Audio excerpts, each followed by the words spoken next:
within this piano there's a soul, there's an emotion from the piano itself. It's a little bit strange because you think of what Glenn Gould played at this piano and how he felt when he was playing on this piano. Was it his ultimate piano, or was it the best he could get?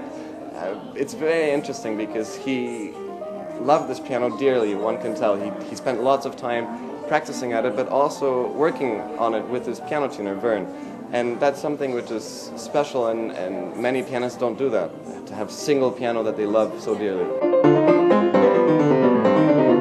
Library and Archives actually had the piano for close to 20 years, over 20 years, but it was not able to properly display it in a setting where people could have access to it. And I think it's all about providing access so that more people can see some of our great Canadian iconic, parts of the Canadiana collection. And so when the opportunity, when they, were talking to us about what could we do to showcase it, we thought, well, God, it would be perfect to be at the National Arts Centre because, we're a performing arts institution, we have the space, and, we thought we could find some donors who could help us make it possible, and which we did, and we're just delighted. We obviously aren't asking or encouraging people to, pull up a chair and tinkle the ivories, but it will be used from time to time for special occasions.